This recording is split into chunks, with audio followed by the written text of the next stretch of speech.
참 예수님. 우리 신부님 오늘 처음 우리 청주교구 신부님도 저렇게 좀 헤어스타일 신부님이 딱 한 분 계시는데 신부님 관리하기 힘들죠.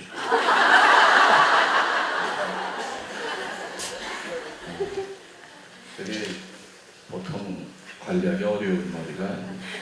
그죠? 딱 틀이 잡혔어. 멋있어. 저는 이대로 살겠습니다. 오늘 행복하세요? 네. 왜 행복하세요? 네.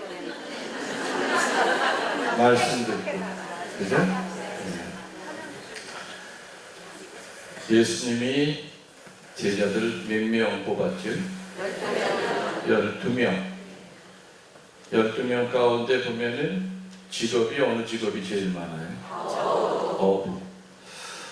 글쎄 보통 우리 상식적으로 생각하면은 내가 죽고 난 다음에라도 그래도 뭐 내 이름을 계속해서 이렇게 알려야 될 제자면은 이왕이면 똑똑한 사람 뽑겠죠? 근데 어부들이 일단 눈에 보이는 어부들이 두 쌍이에요. 그죠? 형제가 두 쌍이에요. 그리고 또 뭐 도마 같은 경우에도 원래는 어부 출신이에요. 사도 도마도 원래는 어부 출신이었죠. 그래서 그런 거 보면은 어부들을 왜 이렇게 많이 뽑으셨을까? 사실은 아주 오래전에 신학교 들어가서부터 참 그게 굉장히 저는 궁금했어요. 그래서 하도 답답해가지고 기도하면서 주님 왜 어부를 뽑으셨는지, 그게 지금 나와 무슨 상관이 있는지 어부랑 좀 답 좀 알려주세요. 참 기도 많이 했던 것 같아요. 근데 어느 날 이렇게 학년이 올라가면서 예수님을 쳐다보면서 그 답이 하나하나 이렇게 나옵니다. 어부를 부른 이유는 세 가지 때문에 그래요. 첫 번째 어부를 부른 이유는 무소유서. 뭐 때문에? 갈릴리 호수는 어부게 아니죠. 갈릴리 호수는 어부게 아니에요. 어부는 낡은 배, 그리고 낡은 그물, 그리고 몸뚱아리가 자기 전 재산이에요.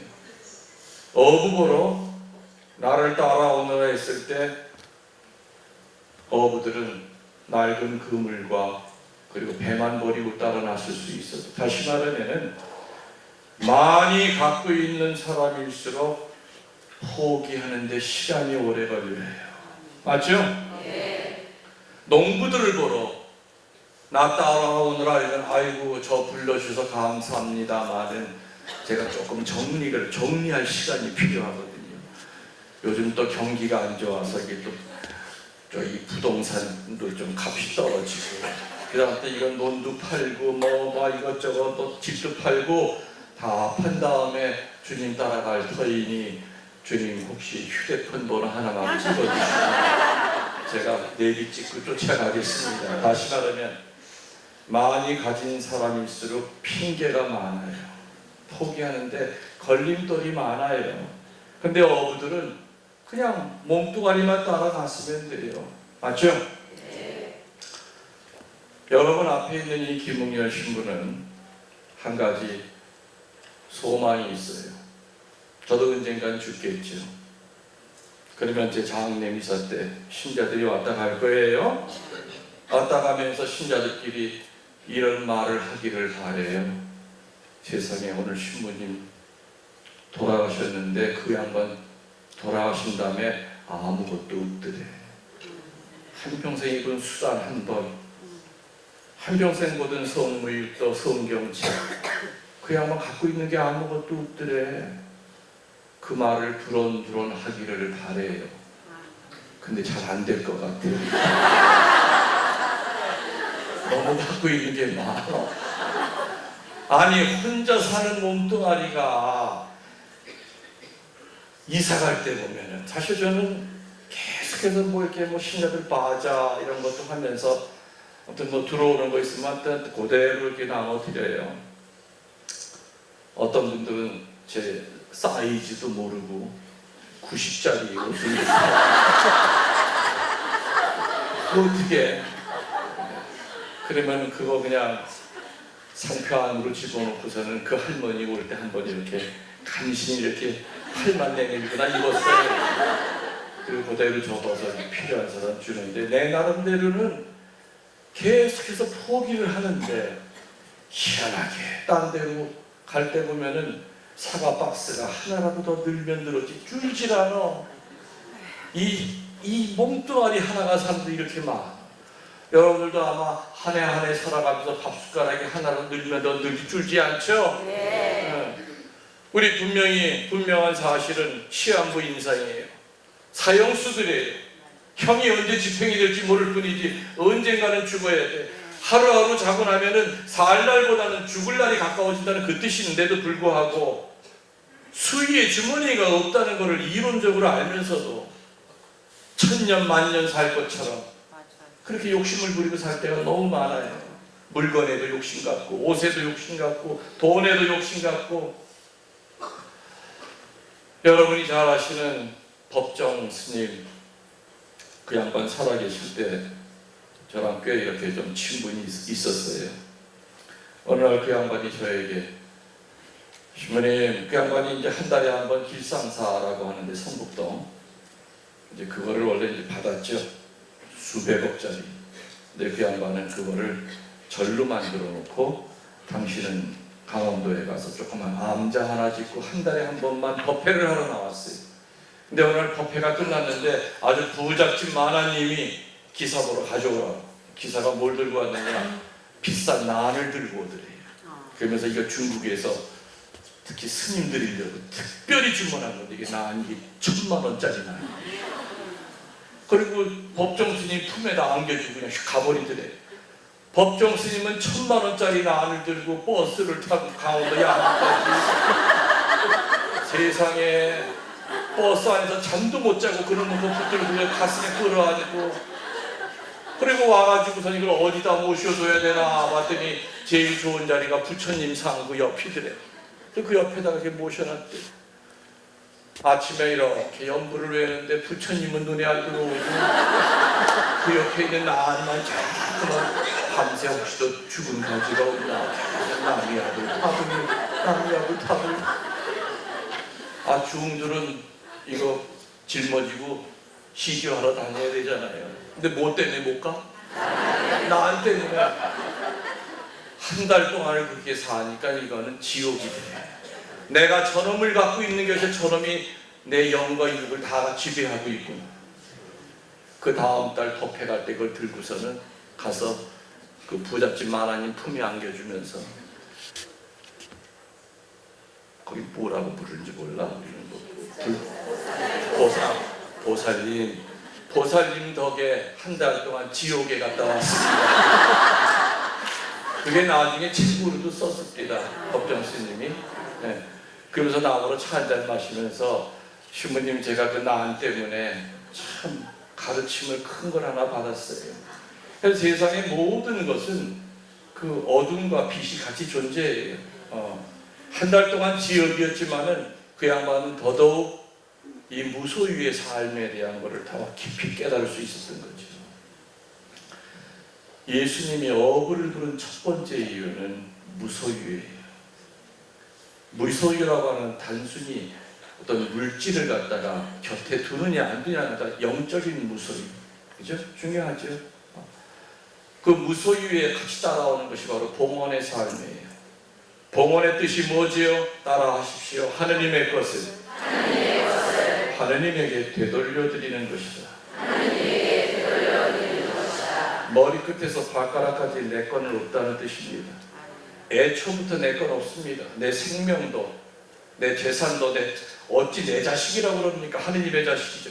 우리들은 그냥 경영권만 있지 소유권이 없는 슬기로운 청지기가 돼야지. 욕심 많은 청지기가 되면 나중에 주인이 돌아와서 아주 여전을 낸다고 그랬죠. 성경에는 예수님께서 충실한 종, 불충실한 종에 대한 얘기를 참 많이 하셨어요. 다 모든 걸 맡기고 떠났는데 지 것이냐 흥청망청, 또 주인한테 쫓겨날 걸 생각해가지고 주인한테 빚진 사람 불러서 다 탕감해줬죠. 나중에 너 내가 탕감해줬으니 나 먹여 살려, 그럴 속셈이었죠. 머리끝에서 발가락까지 내 건 없습니다. 신앙인들과 대화해보면은 대화할 때 내용이 다릅니다. 그 양반들 입에서는 나의라고 하는 소유 대명사는 안 씁니다. 이 몸은 주님의 것입니다. 내 자식도 성모님의 것이지요. 주부님 재산이 내게 어디 있습니까? 다 하느님의 것이지요. 하느님이 원하시는 대로 써야죠. 그러나 아직도 종교인에 머무르는 사람은 처음부터 끝까지 이기적 대명사를 씁니다. 내 집, 내 차, 내 새끼, 내 재산. 성경에 나오는 어리석은 부자는 영혼까지 자기 거래요. 창고가 작아서 큰 창고 만들어 놓고 잔뜩 쌓아놓고 난 다음에 흐뭇해가지고 내 영혼에게 말하리라. 이제부터 실컷 먹고 마시고 놀고 즐기자.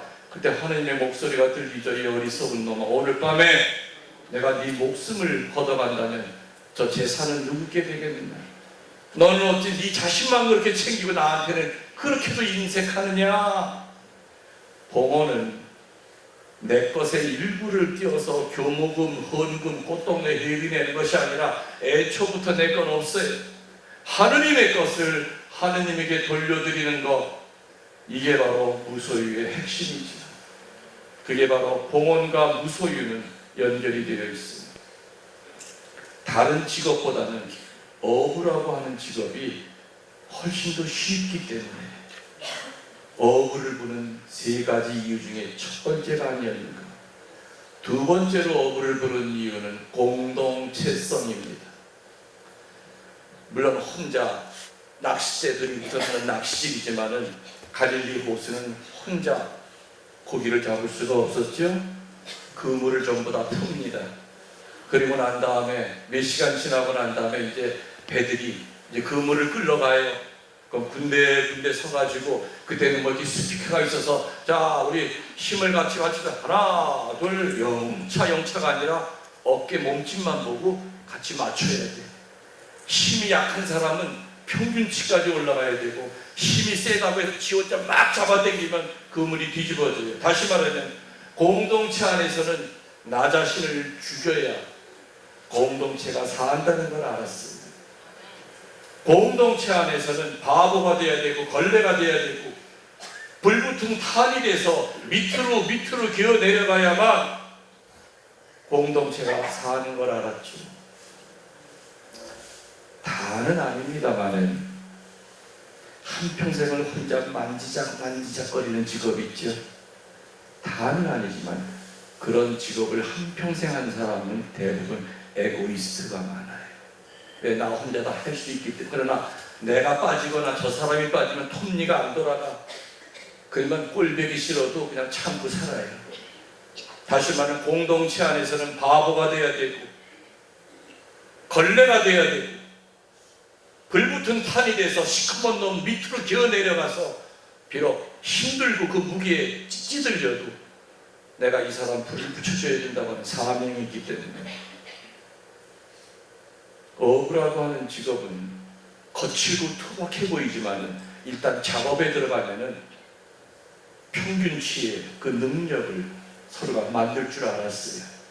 그런 능력을 만들어내는 그런 직업이었죠. 그러나 다른 직업들은 혼자서 하기 때문에. 그래서 예수님께서는 공동체 얘기를 하면은 어부들은 알아들은 거예요. 그래서 그리스도교는 애초부터 공동체로부터 시작이 되는 거죠. 12명이라고 하는 공동체. 혼자 시작된 교회가 아닙니다. 12명이 평상시에 모이면은 어쩌면 죽이고 도망가는 그런 위치에 있는 사람들도 있었어요.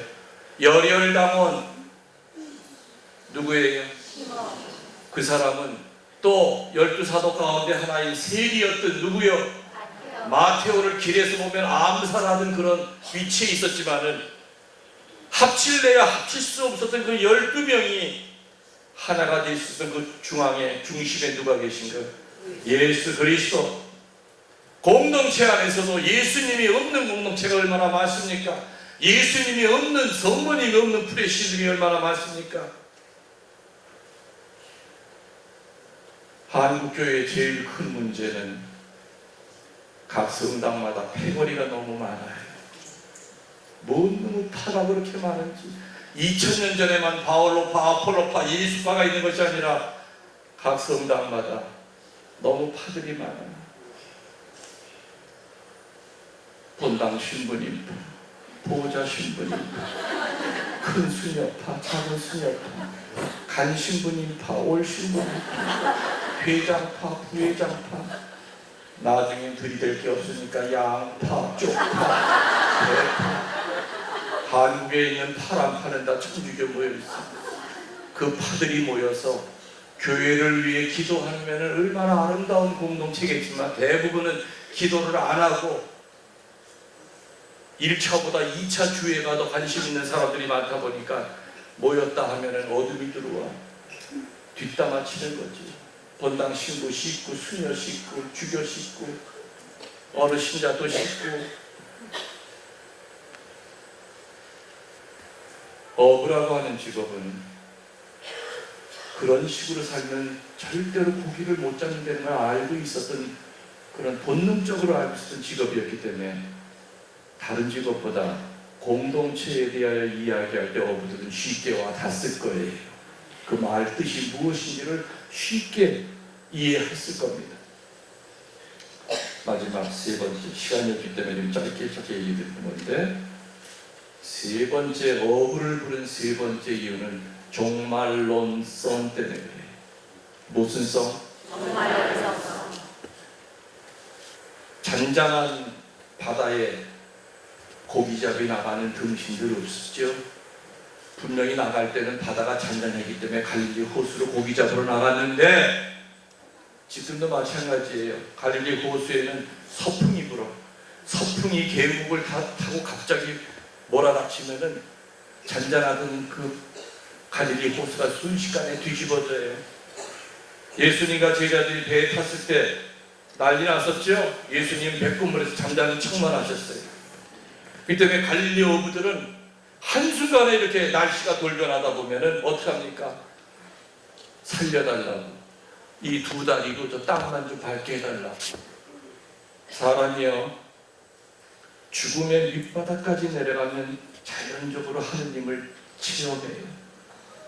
죽은 하느님, 이론적인 하느님만 알고 살다가 밑바닥까지 내려가면은 죽음이 바로 저 앞에 보일 때는 그때는 살아계신 하느님을 체험해요. 고속도로에서 찻길이 부딪혀서 차가 완전히 깡통 쪼가리 찌그러졌어. 근데 놀랍게도 그 안에 사람이 살아있는 거예요. 근데 그 인간이 25년 동안 냉담하던 천주교 신자예요. 그 사람 병원에서 퇴원하면 어디를 제일 먼저 찾아가겠어요? 고백소에 찾아가는 거예요. 눈물 콧물 흘리면서 주님, 이 죄인을 이렇게 살려주셨습니다. 머리카락 하나 제가 뽑히질 않고 이렇게 멀쩡하게 그 폐차가 될 정도 그 사고인데도 주님 살려주신 거 감사하고요. 지금부터 오늘 새로 세례받았다고 생각하겠습니다. 살아계신 하느님을 체험하게 돼요. 저는 옛날에 군종 신부를 했었어요. 그때만 하더라도 무슨 군종 교부 이런 게 있던 시절이 아니었죠. 군종 신부 때도 이제 성당 하나 짓느라고 참 힘이 들었는데, 또 군종 신부들이 그때만 해도 많지가 않다 보니까 많은 부대를 다녔어요.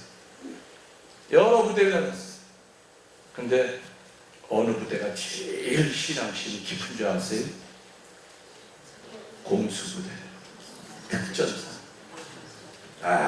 걔네들은 이제 낙하산 타기 전에 비행기 밑에서 미사를 드려요.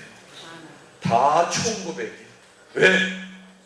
오늘 혹시 보통 확률이 2만 개가 떨어지면 1개가 안 펴져요. 2만 개 가운데 1개가 내가 될지 몰라. 너무너무 불안한 거예요. 얼마나 성사들을 잘 보는지 몰라. 미사할 때 보면 아주 그냥 그 성령의 열기가 가득가득 차. 근데 제일 군기 빠진 데가 어딘 줄 알아요? 방이들 가서. 방이들 미사할 때는 아유, 같은 군이지만 어떻게 저렇게 다를까? 그때는 삐삐라고 있었죠. 삐삐 보고 뭐 애인 사진 보고 뭐 그냥 호흡 있는 무섭다. 호흡에가 앞에 있는 머리에다 붙이면서 오만 놈들이 다 있어. 다시 말하면은 위험한 그런 위치에일수록 하나님을 체험해요. 저도 같이 걔네들 같이 낙하산을 타야 돼요. 군종시키지만. 그럼 비행기 안에서 처음 타는 애들을 보면은 이 바닥에 이렇게 물이 흘러든 물이 아니라 오줌을 싸는 거예요. 자기도 모르게. 그럼 내가 메가폰을 들고 자, 신부님이 기도해 줄게. 기도 막 하죠. 그리고 내가 먼저 따라 뛰어내려. 내가 뛰어내려다가 원사들이 뛰어내리고 이제 상사들이 야, 신부님도 내도 우리가 못 뛰어내려. 막 뛰어내려. 근데 사람 몸뚱아리 70kg, 80kg 가요. 아무리 조정을 잘해도 공중에서 회오리 바람 한번 만나면 그냥 몸뚱아리 끌고 가서 그냥 절벽에다 패대기를 쳐. 그럼 개구리 그냥 터져 죽듯이 그냥 창자가 터져 죽는 거예요. 논 위에 떨어져야 되는데 이게 바람이 끌고 가가지고 이 지붕 위에 떨어져 봐. 그 석갈의 대못 허리 이런 데가 박혀봐. 평생 병신 되는 거예요. 그러니까 늘 죽음에 대한 그 공포가 있기 때문에 공수부대는 적진에 떨어져서 일당 적어도 10명 이상과 싸워서 이겨야 되는 강한 체력이 있어야 되지만 정말 훈련이 고되죠. 그지만 그 신앙심도 그에 못지않게 정말 깊어요. 농부들은 그 직업상 위험한 거 없죠? 근데 어부들은 지금도 그래요. 수만 톤짜리 배가 쓰나미 한번 맞으면 반으로 쪼가긴 하잖아. 그 어마어마한 배가. 근데 바다에 나가면 일단 죽음에 대한 공포 항상 있죠. 다시 말하면 어부들은 나갈 때마다 오늘이 마지막으로 알고 나갔을 겁니다. 아까도 얘기했지만 성인 성녀 되는 지름길은 그분들이 죄를 안 졌기 때문에 성인 성녀가 되는 게 아니죠. 죄에 떨어졌어도 즉시 주님이 내미는 손을 잡은 거고, 또 하나는 그분들에게는 하루하루가 마지막이었어요. 눈을 뜨면 제일 먼저 여러분 몸에다 축성을 하실 겁니다. 잡소리와 잡의식이 나를 지배하기 전에 내 몸에다 축성을 하고 따라 나오는 기도가 뭐지요? 주님 살려주셔서 감사합니다. 그리고 바로 따라 나오는 기도가 뭐죠? 오늘 하루가 내 생애의 마지막으로 알고 살겠습니다. 하루밖에 안 남아있다 그런다면 용서 못할 사람이 어디 있습니까? 묵주기도 할 때 어디 분신잡념이 듭니까? 내가 내 생애 마지막으로 하는 묵주기도요, 내 생애 마지막으로 하는 독서요, 내 생애 마지막으로 하는 봉사라고 생각한다면 하루 24시간이 정말 은혜로울 거예요. 맞아요? 틀려요? 근데 우리들은 오늘 못하면 내일 하면 돼. 무한히 우리는 많은 날들이 남아있는 걸로 알아요. 이 조그만 땅덩어리에도 하룻밤 사이에 한 400~500명이 죽는데 심장마비로 죽고 뭐로 죽고 뭐로 신문에만 안 났을 뿐이지 그 일이 나와는 관계없다. 어느 누가 장담할 수 있겠는가? 하루하루를 마지막으로 알고 살 때는 기쁨이 와요. 그리고 어둠이 나를 치고 들어올 그런 틈이 없어요. 마귀들이 제일 두려워하는 것은 뭐냐? 종말론적인 삶을 사는 사람들을 두려워해요. 종말론적인 삶을 사는 사람들은 담대해져요. 그리고 사람과 사귈 때도 담교해요. 담교가 뭔지 아시죠? 담담하게 교류를 해요. 담대하게 교류를 해요. 다시 말하면 사람 말에 휘둘림을 안 당해요. 환경에 휘둘림을 안 당해요. 아무리 인간들이 나를 밑에서 잡아 흔들어도 절대 눈 하나 깜짝 안 해요. 담대해요. 담대해요. 이게 바로 종말론성입니다. 자, 정리합시다. 예수님이 어부를 부른 이유는 세 가지예요. 첫 번째, 무소유성. 두 번째, 공동체성. 세 번째, 종말론성. 2000년 전에 주님이 그런 이유로 어부를 불렀다면 세례받는 그 순간부터 우리들에게 있어서도 이 세 가지는 의무요, 권리예요. 맞죠? 그래서 정말 살아가면서 내가 과도하게 욕심을 부리고 사는 건 없는가, 정직하게 내 자신을 성찰해야 돼요. 내가 정말로 주님이 주신 모든 것을 잘 경영하고 있는가를 늘 반성하고 성찰해야 되죠. 자식을 여러분 것이라고 생각하면 안 되죠. 하느님이 원하시는 대로 키워야 되는데 내가 원하는 대로 키우려고 내 욕심대로 자식을 키우고 있는 것은 아닌가 생각하셔야 됩니다. 재산도 그렇고 몸뚱아리도 그렇고. 그리고 또 우리들은 세례받는 그 순간부터 공동체 안에서 어떻게 살아야 되는지를 배웠어요. 천국문 앞에 가면 베드로 사도가 지키고 있죠. 베드로 사도 머리 위에 현수막이 걸려 있어. 개인 사절 단체 환영. 여러분 본당에서 어느 한 사람만 성인 성녀 되는 거 하나님이 원치 않아요. 공동체가 같이 성화가 돼야 돼. 본당이 전체가 다 성화가 돼야 돼. 세 번째로 우리는 세례받는 그 순간부터 죽음을 바라보고 죽음만 바라보는 것이 아니라 죽음 뒤에 있는 영생을 바라보기 때문에 하루하루를 우리는 마지막으로 알고 산다면 훨씬 더 우리들은 더 정결해질 거예요. 그리고 훨씬 더 우리들은 담대해질 거예요. 훨씬 더 우리들은 겸손해질 거예요. 그렇죠? 네. 사형수들은 다 천사들 같아요. 저는 수인 사목도 오래 했습니다. 사형수들, 내가 수인 사목할 때가 사형 집행이 제일 많이 되던 시절, 노태우 시절이에요. 저는 여러 번 현장에 입회했었어요. 비록 그 사람들이 사회에 있을 때 사람을 죽였던 흉악범이지만 교도소에 들어와서 세례받고 정말 천사처럼 보석하면서 살았어요. 근데 그 사람들이 매일 한 달에 한 번씩 영하는 그 성체를 영하고 형장 앞에서도 오히려 나는 눈물이 나는데 그 사람들은 나를 위로했어요. 신부님 걱정하지 마세요. 저 먼저 갑니다. 우리 모두는 다 사형수들입니다.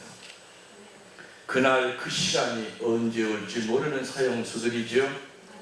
그렇기 때문에 우리들은 이 세 가지의 예수님의 어떤 부르심의 그 내용, 무소유성, 공동체성, 종말론성, 이 세 가지는 죽을 때까지 우리가 묵상해야 될 화두임을 여러분들이 명심하시고 오늘 비전의 마침 감론으로 되시길 바랍니다. 아멘.